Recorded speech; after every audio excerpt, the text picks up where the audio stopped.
Welcome to today's video, guys. I'm pretty sure this is going to be the day where we wrap up the hot side intercooler piping. Johan has done an amazing job on this. Now, I don't know if we've ever mentioned on camera, this is technically your first time welding titanium, isn't it? Yeah, like a job like this, yes. I bought like a sample kit and, tried my hand on that, a few years ago. And I did it and I felt pretty comfortable with the material. And then the second time was like a short, like 45-degree bend on the R34, but like a full job. This is technically the first time. And if you guys aren't familiar with titanium, I know a lot of the companies popularize all the crazy rainbow colors, but you actually don't want to see color in the welds. And to achieve that, you have to back purge it, correct? Well, the color on the weld on the outside is just like the gas coverage. So like you could see some spots, there's a hint of like gold, which is fine. We're just trying to keep it the same color because that's what we're looking for in the car. As long as you don't see like gray, that's like no gas, you don't have no gas at all. You'll see some strains of blue and purple. Again, that's just like too much heat, not enough gas flow, moving too slow. There's a combination of a lot of things that could cause it. So it's just like you want to peak at travel speed, you want to put enough filler in, and at the same time you want to make sure you have the correct gas flow, and you could achieve it. Well, it's looking like you got it pretty dialed. Now I'm guessing you're just fitting that up to make sure everything lines up with the two turbos? Right, so I'm just making sure that everything still lines up after welding all the main components.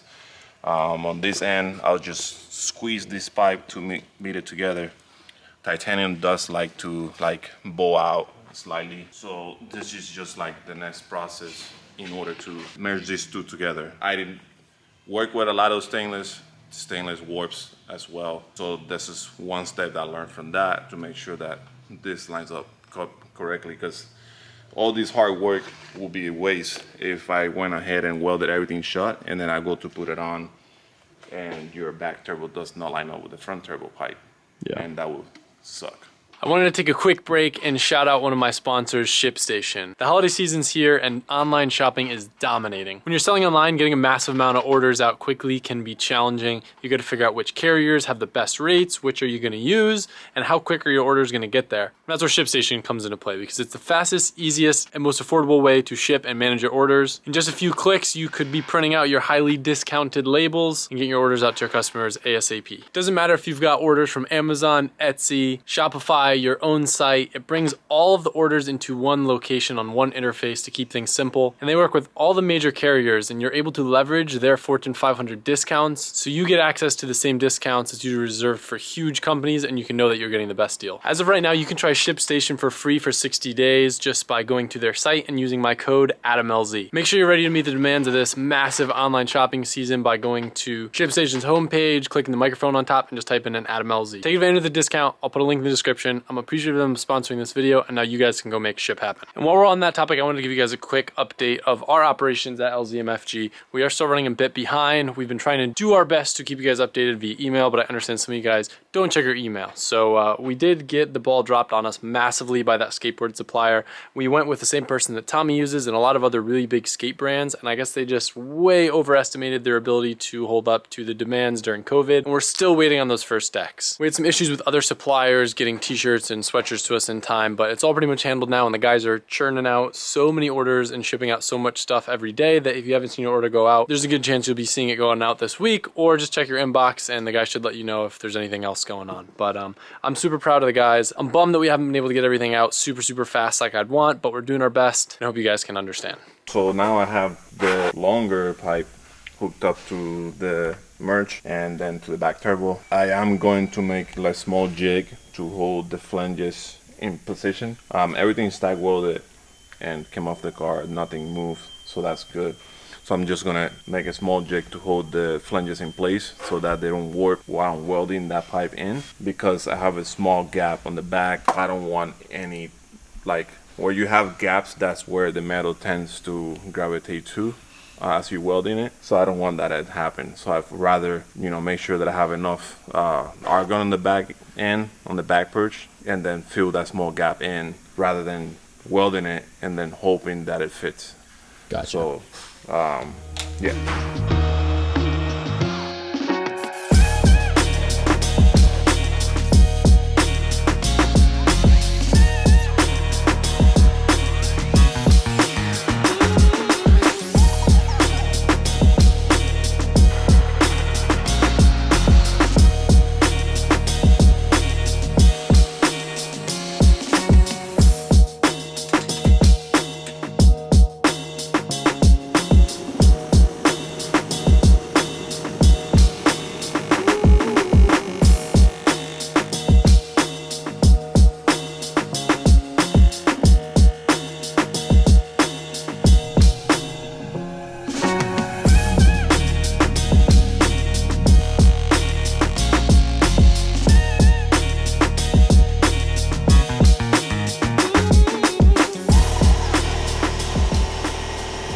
What you think? How was it?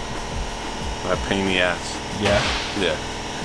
But it's 99% done. So Nice. It looks insane.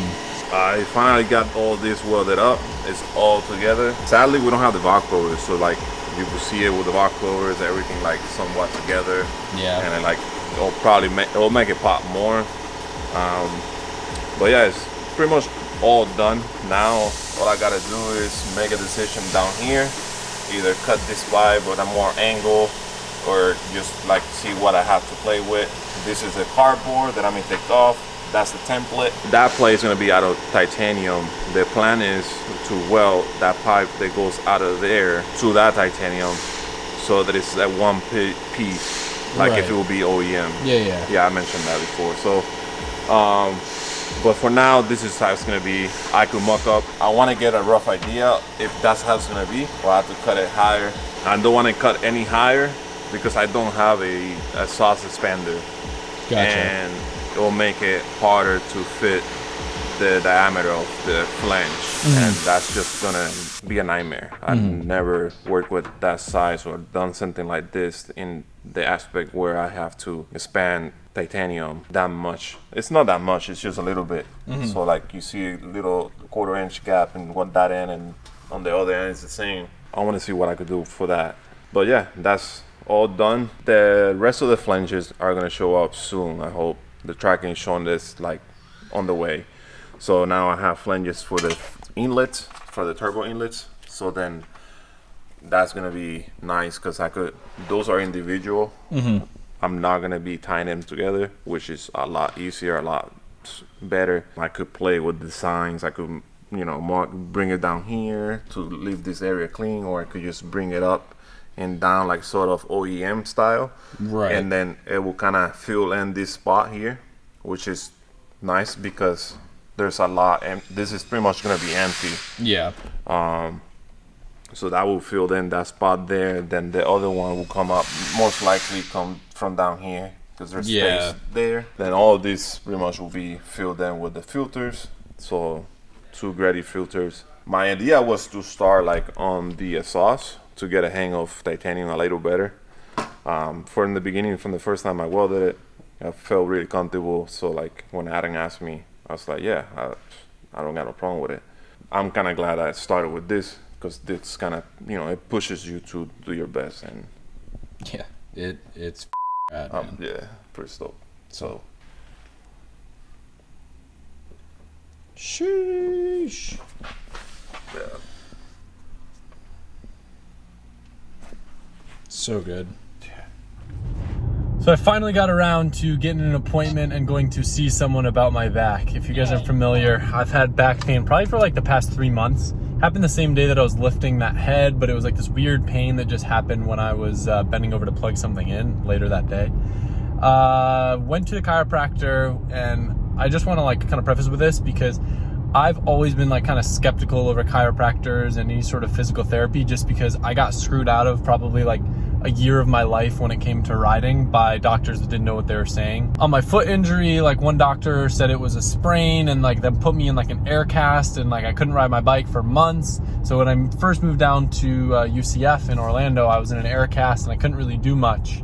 And it kind of like really affected things. And later on, I found out that was the worst thing I could have done. And I really needed mobility and to be moving and stretching it. And that kind of like stunted my rehabilitation by a lot. So I was nervous about a similar situation with my back, but thankfully the first thing that we got to when I got to the chiropractor was an x-ray.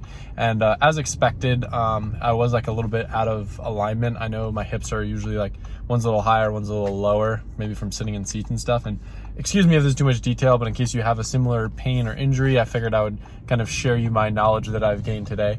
But with the amount of x-rays I've had in my life, it's kind of crazy that I've never had any on my back, because my back indeed has had compression fractures. So like you can see on the bottom of, I guess it would be called vertebrae. I don't remember the terms you'd use. You can see there's like little arches and heel marks, probably from prior BMX injuries. And I think a combination of that, bad posture, and then probably lifting that thing, my back is just kind of like out of alignment, and you can see it's like kind of curving back, and it's like hitting my nerves, and that's what's causing like such intense pain. So hopefully I'll only have to go back a couple times for adjustment and it'll be better, but if it doesn't heal, then I'm gonna have to go get an MRI, which will tell us more. But there is hope, which is good, because I thought I would like kind of be leaving today with like, here, do these stretches and maybe you'll get better, maybe you won't. It always sucks to waste a bunch of time doing that, or like going to appointments if you don't know it's gonna get better. But got a couple of meetings today, kind of exciting stuff that I don't want to share too soon because I don't want to jinx myself. But there's a lot going on behind the scenes. I'm still gonna do my best to vlog as much as I can today and show you guys along the progress with the R34 and everything else that's going on.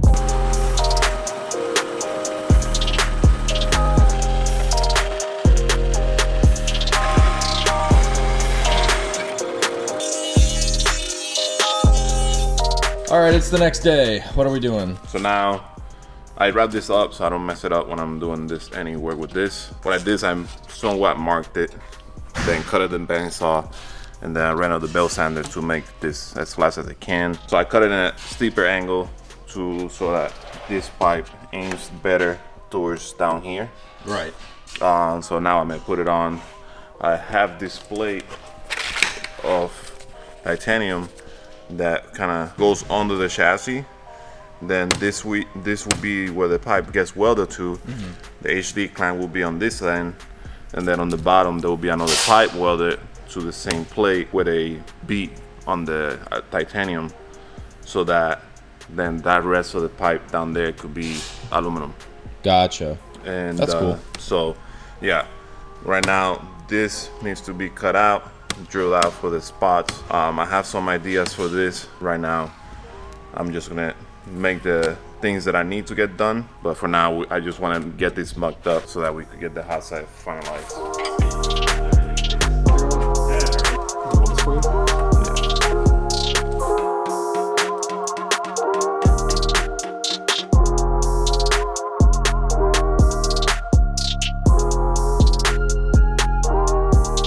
We're about to do our second really big mod on this thing. Emphasis on the really big.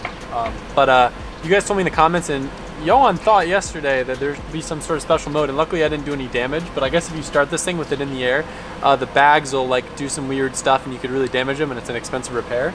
And I was told if you go in the menu, there's literally a mode that you put it in for wheel change, and I'm guessing it just makes sure that you don't overinflate the bags or anything. But I had it off before, so I think that was part of the reason why it was okay. So I'm gonna turn the car off, put it in the air, and then do my next really big mod.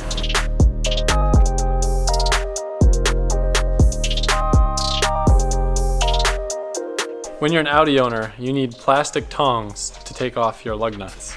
Look at this. There's lug nut caps just to hide the keys. But that's okay, we'll be doing away with those.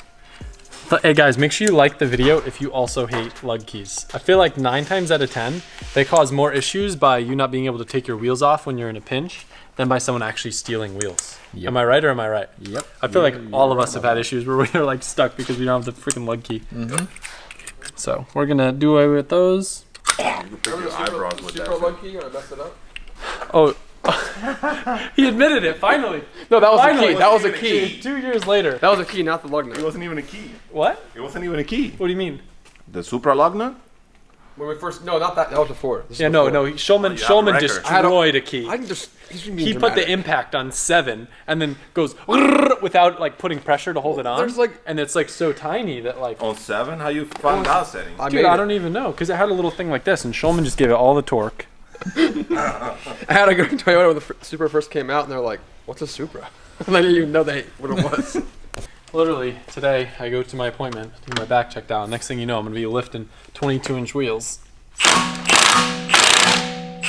God, that's so scary after what happened to Shulman. Oh, we don't like these. Ooh. I remember Throw the these. car away. Throw this thing away, dude. We need to get some studs, dude. Oh, man. Ugh. Let's see, is it gonna fall or is it gonna stay? There's a tool that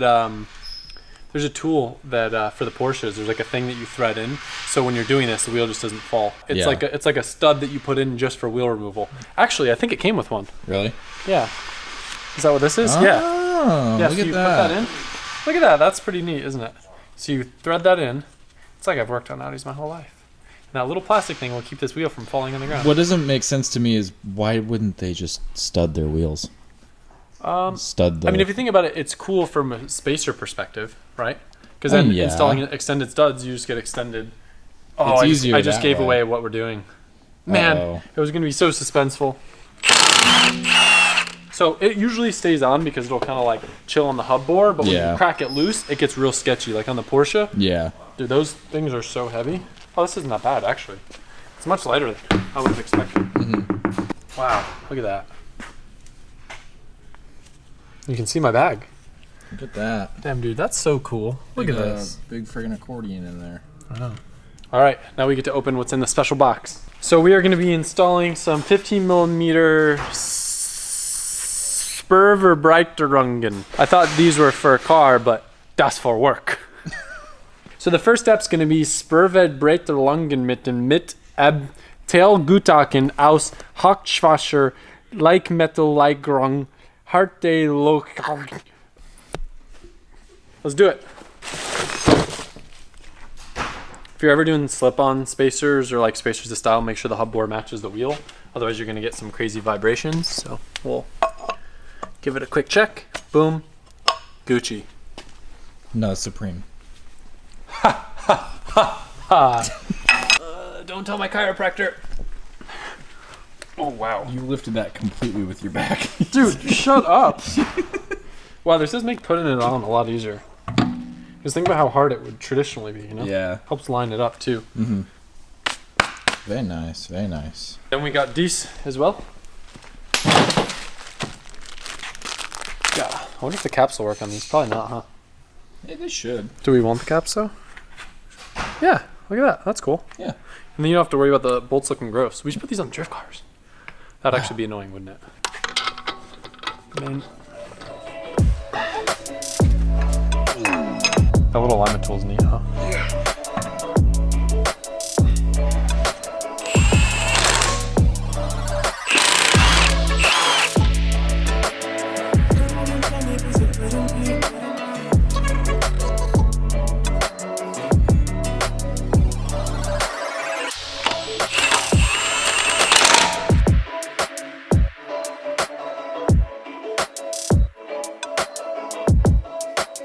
I feel like the front's still a little tough.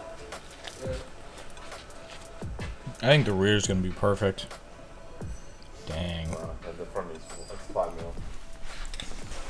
Yeah. At least to drive around like this. Yeah. Still looks way better though. Much, much better.